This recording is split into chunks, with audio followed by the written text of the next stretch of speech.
তো প্রথমত আমরা একটি প্রশ্ন লক্ষ্য করি, নিচের কোনটি ক্ষুদ্রতম ভগ্নাংশ সেটা আমাদেরকে বের করতে হবে।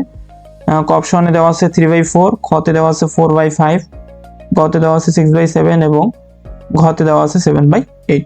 তো এই জেনারেলি কোনটি ক্ষুদ্রতম ভগ্নাংশ এবং কোনটি বৃহত্তম ভগ্নাংশ সেটা বের করা একটি সময় সাপেক্ষ। সেজন্য আমরা একটা শর্টকাট টেকনিক ইউজ করে খুব সহজেই ক্ষুদ্রতম এবং তম ভগ্নাংশ বের করতে পারি। তো প্রথমত আমরা প্রথম যে ভগ্নাংশের লব রয়েছে সেটার সাথে দ্বিতীয় ভগ্নাংশের হরের সাথে গুণ করে দেব, অর্থাৎ 3 এবং 5 গুণ করলে আমরা পাচ্ছি 15, সেটা আমরা ক বরাবর নিচে লিখে ফেলব।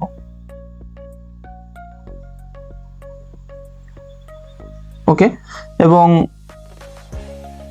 প্রথম ভগ্নাংশের হর এবং দ্বিতীয় ভগ্নাংশের লব অনুরূপভাবে গুণ করে দেব। তাহলে 4 এবং 4 গুণ করলে কত হবে? 16। তো আমরা খ বরাবর 16 সংখ্যাটা লিখে রাখবো। অর্থাৎ এই টেকনিকটার ক্ষেত্রে আমরা প্রথমত প্রথম ভগ্নাংশের লব থেকে শুরু করতে হবে এবং সেটা বাম দিকে লিখে রাখতে হবে, এবং পরবর্তীতে যে দ্বিতীয় ভগ্নাংশের লব এবং প্রথম ভগ্নাংশের হর সেটা গুণ করে আমরা খ বরাবর অর্থাৎ দ্বিতীয় ভগ্নাংশ বরাবর লিখে রাখবো। আচ্ছা, আমরা একটু লক্ষ্য করি, এখানে 15 এবং 16 এর মধ্যে কে বড়? 16 বড়, কিন্তু আমাদের এখানে বের করতে বলছে কি ক্ষুদ্রতম সংখ্যা। সুতরাং ক্ষুদ্রতম সংখ্যা কত? 15। তাহলে আমরা এখানকার যে বৃহত্তম সংখ্যাটা সেটা আমরা কেটে দেব। তাহলে বৃহত্তম সংখ্যাটা আমরা কিন্তু কেটে দেব, কারণ কি? কারণ আমাদের ক্ষুদ্রতম সংখ্যাটা বের করতে হবে। ওকে, এরপরে যে কাজটা করতে হবে সেটা হচ্ছে প্রথম ভগ্নাংশের লবের সাথে আবার তৃতীয় যে ভগ্নাংশ আছে সেটার হরের সাথে গুণ করে দেবো, অর্থাৎ আর গুণ করে দেবো একইভাবে। অর্থাৎ 3 এবং 7 গুণ করলে কত হবে? 21। সেটা আমরা ক এর বরাবর নিচে লিখে রাখবো। এবং অনুরূপভাবে 4 এবং ওখানকার যে 6 রয়েছে, তাহলে 4 6 গুণ করলে হচ্ছে 24।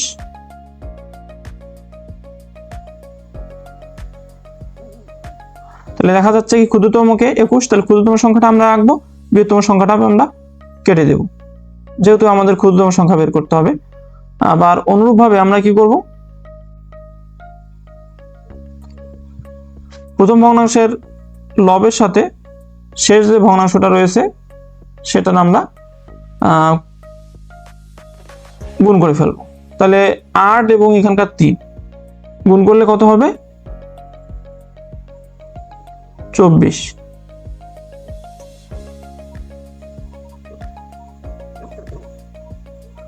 ওকে, তাহলে এবার এখানকার 4 অর্থাৎ নিচের লব এবং হর গুণ করলে কত হবে? 4 এবং 7 গুণ করলে হচ্ছে 28। তাহলে আমরা 28 এখানে লিখে রাখি।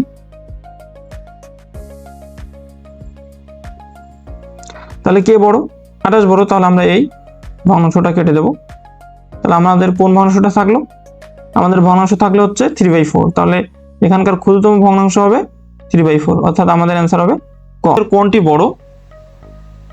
এখানে 4টি অপশন দেওয়া আছে, সেখান থেকে আমাদের বড় যে ভগ্নাংশটি আছে সেটা আমাদেরকে বের করতে হবে। এই টাইপের অঙ্কগুলোর ক্ষেত্রে আমরা আরো একটি ভিন্ন শর্টকাট ইউজ করে খুব সহজে কিন্তু সমাধান করতে পারি। তো চলুন আমরা একটু লক্ষ্য করি। আচ্ছা, উপরের সংখ্যাটা কত? কয়ের যে অপশনটা দেওয়া আছে সেটা উপরের সংখ্যাটা হচ্ছে 25, নিচের সংখ্যাটা হচ্ছে 27। তাহলে এই দুইটার সংখ্যার মধ্যে পার্থক্য কত? এই দুইটার মধ্যে পার্থক্য দেখতে পাচ্ছি আমরা কত? 2। আচ্ছা, এবং পরের অনুরূপভাবে এই সংখ্যাগুলোর পার্থক্য আমরা বের করব। আমরা যদি 34 থেকে 31 বাদ দেই তাহলে আমাদের পার্থক্য হচ্ছে কত? 3, অর্থাৎ 3। এবং অনুরূপভাবে আমরা যদি 85 থেকে 76 বাদ দেই তাহলে আমাদের পার্থক্য হচ্ছে কিন্তু 9। তাহলে 25 থেকে 21 বাদ দিলে আমরা পার্থক্য পাচ্ছি হচ্ছে 4। আচ্ছা, তাহলে আমরা এখন কি করব? প্রথমে যে 25 সংখ্যাটা আছে, এই 25কে আমরা 2 দ্বারা ভাগ দেব। এই 25কে আমরা 2 দ্বারা ভাগ দেব। তাহলে আমরা 2 দ্বারা যদি ভাগ দেই তাহলে ভাগফল কত পাবো? ভাগফল পাবো 12.5। 12.5। এবং অনুরূপভাবে যদি আমরা 31কে 3 দ্বারা ভাগ দেই, আমরা 31কে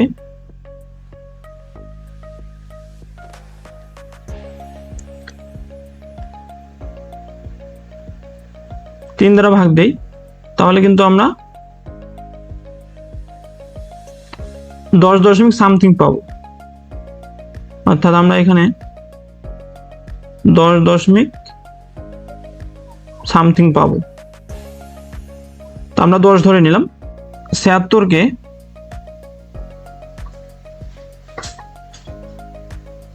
76কে আমরা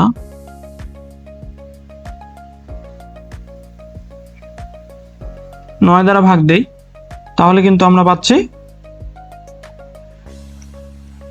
পয়েন্ট, এখানে সামথিং কিছু মান থাকবে যেগুলো আমার বের করার দরকার নাই, আমরা জাস্ট। এবং আমরা যদি এখানে 21কে 4 দ্বারা ভাগ দেই, তাহলে কিন্তু আমরা পাচ্ছি 5 পয়েন্ট সামথিং। 5 পয়েন্ট সামথিং অর্থাৎ কিছু পাচ্ছি। তাহলে এখানে দেখা যাচ্ছে সবচেয়ে বড় ভাগফল কোনটা? 12.5 এখানে, এবং বাকিগুলা কিন্তু 10, 8 এবং 5। তাহলে আমরা এখান থেকে দেখতে পাচ্ছি যে বড় ভাগফল হচ্ছে কত? 12.5। তাহলে যে বড় ভগ্নাংশটা হবে সেটা হচ্ছে ক, অর্থাৎ 25/27 হবে বড় ভগ্নাংশ। তাহলে আমাদের অ্যান্সার হচ্ছে ক। আচ্ছা, আমরা আরো একটি প্রশ্ন লক্ষ্য করি, নিচের কোনটি ছোট? তো অনুরূপভাবে আমরা কি করব? বিয়োগফলগুলা বের করে ফেলব। যেহেতু এগুলো কি বড় ভগ্নাংশ, তাহলে আমরা যদি 17 থেকে 14 বাদ দেই তাহলে থাক বিয়োগফল কত? 3। এবং আমরা যদি 19 থেকে 13 বাদ দেই তাহলে বিয়োগফল কিন্তু 6। এবং আমরা যদি 34 থেকে 31 বাদ দেই বিয়োগফল 3। এবং 37 থেকে যদি আমরা 33 বাদ দেই তাহলে বিয়োগফল কিন্তু 4। ওকে, তাহলে আমরা একইভাবে কি করব? 14কে 3 দ্বারা ভাগ দেব।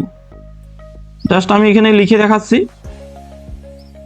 এমসিকিউ করার ক্ষেত্রে আশা করি এটা ভাগ দিয়ে দেখানো লাগবে না,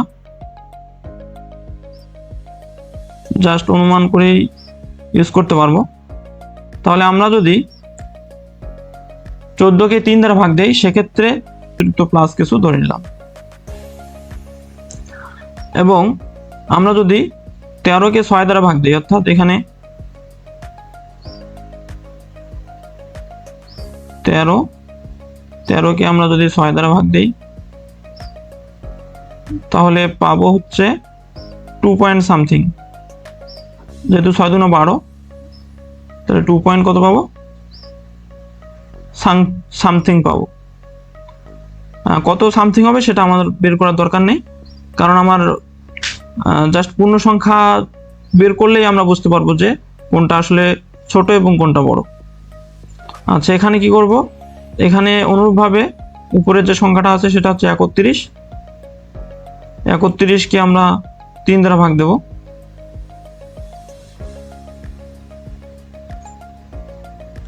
31কে আমরা যদি 3 দ্বারা ভাগ দেই তাহলে কিন্তু আমরা এখানে 10 পয়েন্ট সামথিং পাবো। তো আমরা এখানে 10 ধরে নিলাম, পয়েন্ট সামথিং কিছু একটা পাবো। অনুরূপভাবে ঘ অপশনে কি করব, উপরে যে সংখ্যাটা আছে সেটা হচ্ছে 33। সেই 33কে আমরা 4 দ্বারা ভাগ করব। 4 দ্বারা যদি আমরা ভাগ করি তাহলে ভাগফল কত পাবো? ভাগফল পাবো হচ্ছে, তাহলে আমরা এখানে দেখতে পাচ্ছি ক এর ভাগফল 4 পয়েন্ট সামথিং, খ এর ভাগফল 2 পয়েন্ট সামথিং এবং গ এর ভাগফল 10 পয়েন্ট সামথিং এবং ঘ এর ভাগফল 8 পয়েন্ট সামথিং। তো এখান থেকে আমরা পূর্ণ সংখ্যা বিবেচনায় দেখতে পাচ্ছি যে খ এর ভাগফলটা সবচেয়ে কম। তাহলে আমাদের অ্যান্সার হচ্ছে খ, অর্থাৎ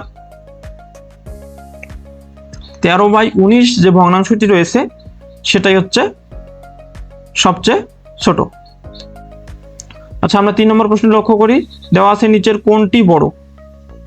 অর্থাৎ অনুরূপভাবে আমরা বিয়োগফলগুলা বের করব। বিয়োগফলগুলা বের করে উপরে যে সংখ্যাটা আছে সেটা দিয়ে ভাগ করলেই যে মানটা বড় হবে সেটাই কিন্তু আমাদের নির্ণয় উত্তর। তো আমরা এই টেকনিকটা কখন ইউজ করব, আমাদের মনে রাখতে হবে যখন এই সংখ্যাগুলো অনেক বড় বড় থাকবে, অর্থাৎ ভগ্নাংশগুলোর মান বড় থাকবে, সংখ্যাগুলোর মান বড় থাকবে, সেক্ষেত্রে আমরা এই পদ্ধতি অনুসরণ করব। এবং যদি আমাদের ক্ষুদ্র ক্ষুদ্র থাকে, অর্থাৎ একক স্থানীয় অঙ্কের ভগ্নাংশ থাকে, সেক্ষেত্রে আমরা কিন্তু পর্ব 1-এ যেভাবে আলোচনা করেছি অর্থাৎ টাইপ 1-এর মতো হবে। তো অনুরূপভাবে আমরা বিয়োগফলগুলো বের করে ফেলি। 17 - 14 বিয়োগফল হবে 3। তারপর আমরা যদি 19 থেকে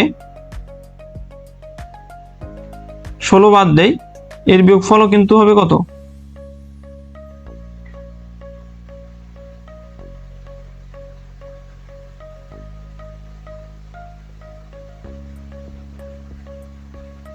তাহলে আমরা যদি 19 থেকে 16 বাদ দিই, এর বিয়োগফলও 3 হবে।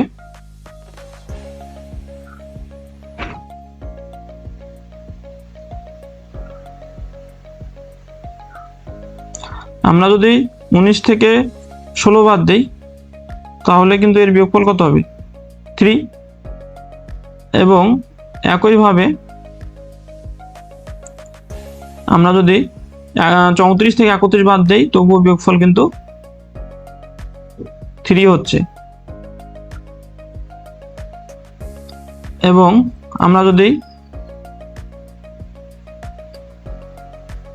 37 থেকে 34 বাদ দেই তাহলে বিয়োগফল আমরা পাচ্ছি হচ্ছে 3। তাহলে এখানে প্রত্যেকটি বিয়োগফলে 3। আমরা কি করব, উপরে যে সংখ্যাটা আছে 14 কয়ের জন্য, সে 14কে আমরা 3 দ্বারা ভাগ করব। তাহলে আমরা কত পাচ্ছি এখানে? 4 পয়েন্ট সামথিং পাবো। তাহলে আমরা কি ধরে নেব? জাস্ট 4 ধরে নেব। সামথিং কত হবে সেটা আমাদের বের করার কোনো দরকার নেই, জাস্ট পূর্ণ সংখ্যা পর্যন্ত রাখলেই আমরা বুঝতে পারবো যে কোন ভগ্নাংশটি বড় বা ছোট। এখানে অনুরূপভাবে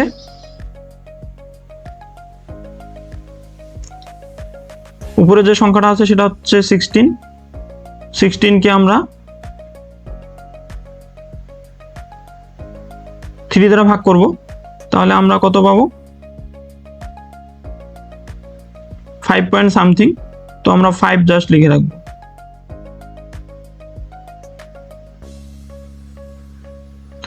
এবং গ অপশনের জন্য আমরা যদি 31কে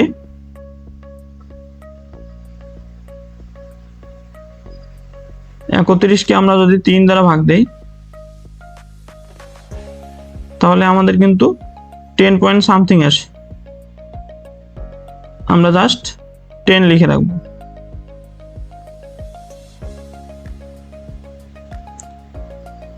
এবং ঘ অপশনের জন্য আমরা যদি 34কে 3 দ্বারা ভাগ দেই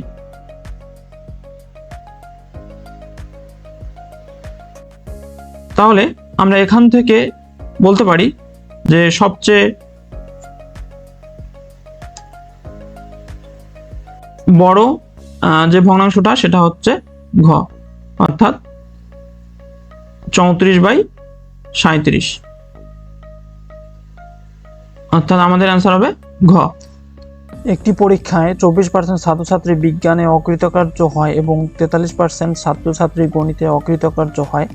যদি 15% ছাত্রছাত্রী উভয় বিষয়ে অকৃতকার্য হয়ে থাকে তাহলে শতকরা কতজন ছাত্রছাত্রী উভয় বিষয়ে পাশ করেছে?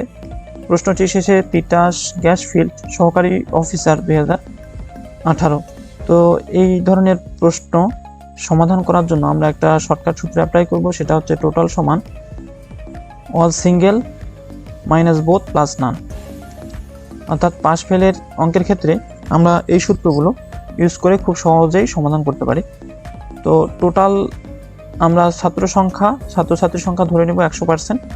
যেহেতু এখানে শতকরা কতজন ছাত্রছাত্রী উভয় বিষয়ে পাস করেছে সেটা বের করতে হবে, এজন্য আমরা কি টোটাল স্টুডেন্ট 100% ধরে নেব। তাহলে টোটালের জায়গায় আমরা 100% পার্সেন্টটা বাদ দিয়ে জাস্ট আমরা 100 লিখলেই হবে। এবং অল সিঙ্গেল কত? 24% হচ্ছে বিজ্ঞানে অকৃতকার্য হয়, তো আমরা এখানে 24 লিখে ফেলি। 24 অর্থাৎ অল সিঙ্গেলের অর্থ হচ্ছে আলাদা আলাদা বিষয়ে অকৃতকার্য হওয়ার পরিমাণ। তাহলে এখানে হচ্ছে 24 এবং পরে হচ্ছে কত? 43%। তাহলে 24 এবং 43 আমরা যোগ করে দেব। আমরা পার্সেন্টগুলো লিখবো না, জাস্ট সংখ্যাগুলো লিখলেই হবে। এবং অল সিঙ্গেলের জন্য আমরা এই যোগফলটা পেলাম এবং মাইনাস বোথ, অর্থাৎ 15% ছাত্রছাত্রী উভয় বিষয়ে অকৃতকার্য হয়, এজন্য আমরা বোথের জায়গায় কত লিখবো? 15। ওকে। এবং কতজন ছাত্রছাত্রী উভয় বিষয়ে পাস করেছে, অর্থাৎ যেহেতু এগুলো হচ্ছে অকৃতকার্য ছাত্রছাত্রীর সংখ্যা সেজন্য আমরা এখানে নান ইউজ করব, অর্থাৎ কেউই ফেল করে নেই, সেটাই হচ্ছে নান। অর্থাৎ কেউ অকৃতকার্য হয়নি, সেটাই হচ্ছে নান। তাহলে আমরা এখান থেকে নানের মানটা হচ্ছে বের করব। তাহলে আমরা এখানে ডান দিকে কত লিখব? 100 সমান, আমরা যদি 24 এবং 43 যোগ করি তাহলে হচ্ছে 67। তার থেকে যদি আমরা 15 বাদ দিই তাহলে এখানে পাবো হচ্ছে 52।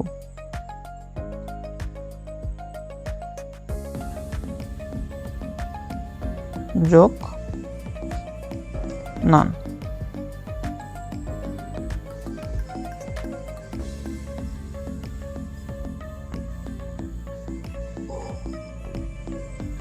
ওকে, তাহলে আমরা যদি নানের মানটা বের করি, নানটাকে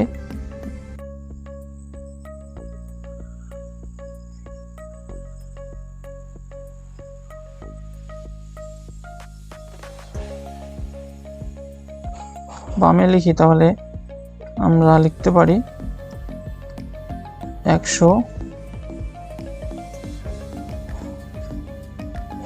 মাইনাস 52 সমান হচ্ছে 48, অর্থাৎ বিয়োগ করলে আমরা 48 পাচ্ছি। তাহলে শতকরা ছাত্রছাত্রী পাস করেছে 48। তাহলে আমাদের অ্যান্সার হবে 48%।